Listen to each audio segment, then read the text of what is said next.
Dans cet exercice, on nous demande de calculer la suite UN pour en déduire sa limite.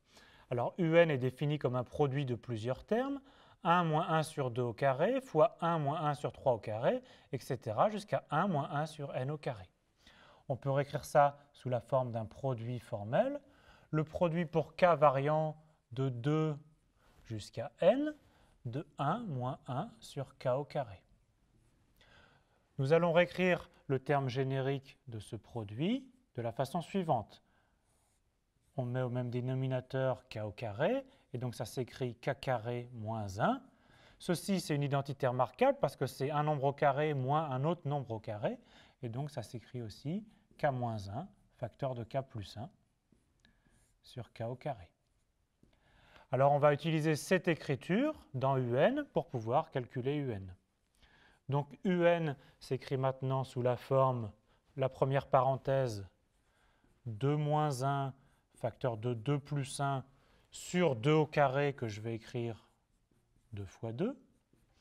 Pour la deuxième parenthèse, 3 moins 1, facteur de 3 plus 1, sur 3 au carré que j'écris 3 fois 3, etc.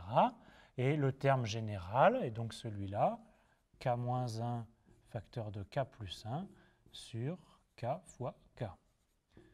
Ceci jusqu'au dernier terme, n-1, facteur de n plus 1, sur n fois n.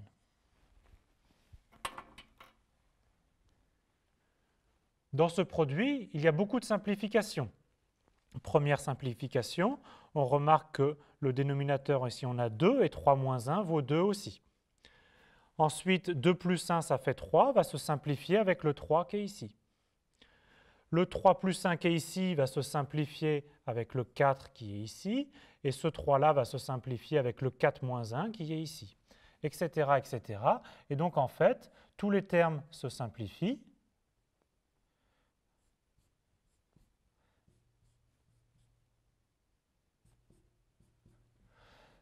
Et il faut voir ce qui nous reste à la fin. Celui-là va se simplifier avec celui-là, celui-là avec celui-là, et par contre, ceux-là ne vont pas se simplifier.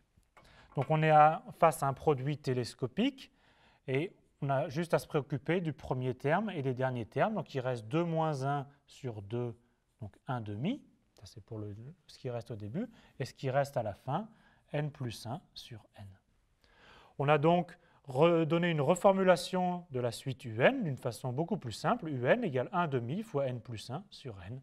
Et maintenant, il est évident d'en déduire la limite. N plus 1 sur n tend vers 1, donc la suite UN tend vers 1 demi.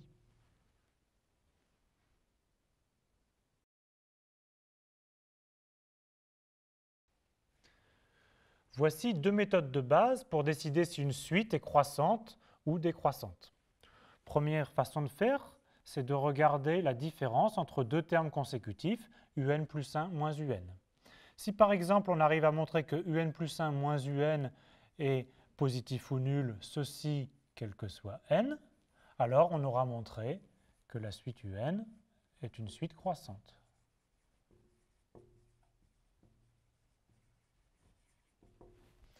Une autre méthode, si on suppose que un est en fait une suite positive, quel que soit n appartenant à n, alors on peut regarder le quotient un plus 1 sur un. Si on arrive à montrer que ce quotient est supérieur ou égal à 1, alors la suite un est une suite croissante. Appliquons ceci avec un exemple, l'exemple de notre exercice. Un est égal au produit 1 moins 1 sur 2 au carré fois 1 moins 1 sur 3 au carré, etc. jusqu'à 1 moins 1 sur n au carré. Alors a priori, pour les deux méthodes de base, il faut regarder la structure de la suite pour décider laquelle méthode on veut employer. Ici, un est donné sous la forme d'un produit, donc on a plus envie d'utiliser le quotient. Nous allons calculer donc le quotient un plus 1 sur un. Un plus 1, c'est donc 1 moins 2 au carré, etc. jusqu'à 1 moins 1 sur n au carré. Et il reste le dernier terme, 1 moins 1 sur n plus 1 au carré. Qu'on divise par un, qui est 1 moins 1 sur 2 au carré, etc., en s'arrêtant à 1 moins 1 sur n au carré.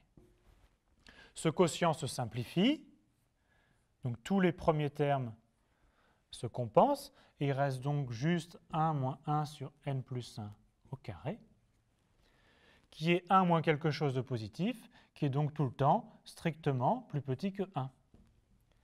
Donc qu'est-ce qu'on peut en déduire? Un plus 1 moins un est strictement plus petit que 1. On en déduit donc que la suite un est une suite strictement décroissante.